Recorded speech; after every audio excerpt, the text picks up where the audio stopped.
Hello, I'm Allison. Welcome to Chapter a Day Bible Reading, where I will be reading one chapter a day of the Authorized King James Version of the Bible. Let's begin. The Book of Ruth, Chapter 1. Now it came to pass in the days when the judges ruled that there was a famine in the land, and a certain man of Bethlehem, Judah, went to sojourn in the country of Moab, he and his wife and his 2 sons. And the name of the man was Elimelech, and the name of his wife Naomi, and the name of his 2 sons Mahlon and Chilion, Ephrathites of Bethlehem, Judah. And they came into the country of Moab and continued there. And Elimelech, Naomi's husband, died, and she was left, and her 2 sons. And they took them wives of the women of Moab.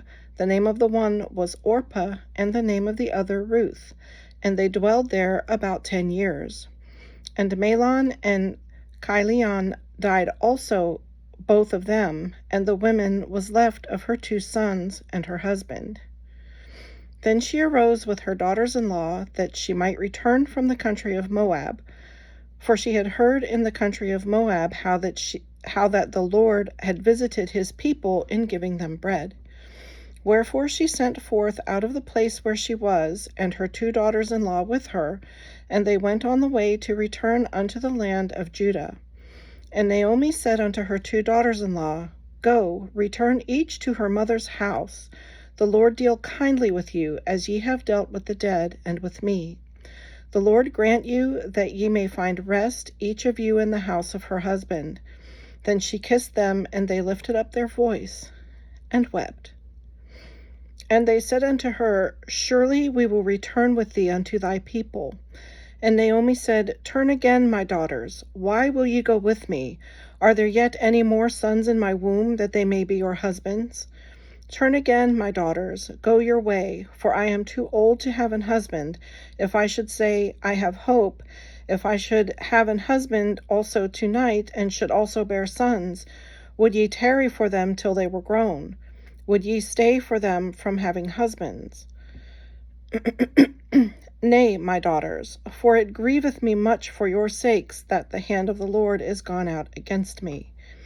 And they lifted up their voice and wept again, and Orpah kissed her mother-in-law, but Ruth clave unto her. And she said, Behold, thy sister-in-law is gone back unto her people and unto her gods.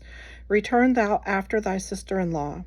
And Ruth said, Entreat me not to leave thee, or to return from following after thee. For whither thou goest, I will go, and where thou lodgest, I will lodge. Thy people shall be my people, and thy God my God. Where thou diest, will I die, and there will I be buried. The Lord do so to me, and more also, if aught but death part thee and me. When she saw that she was steadfastly minded to go with her, then she left speaking unto her. So they 2 went until they came unto Bethlehem. And it came to pass, when they were come to Bethlehem, that all the city was moved about them. And they said, Is this Naomi? And she said unto them, Call me not Naomi, call me Mara, for the Almighty hath dealt very bitterly with me. I went out full, and the Lord hath brought me home again empty. Why then call ye me Naomi, seeing the Lord hath testified against me, and the Almighty hath afflicted me? So Naomi returned, and Ruth the Moabitess, her daughter-in-law, with her, which returned out of the country of Moab, and they came to Bethlehem in the beginning of barley harvest. This concludes today's reading. I hope you'll join me again. God bless.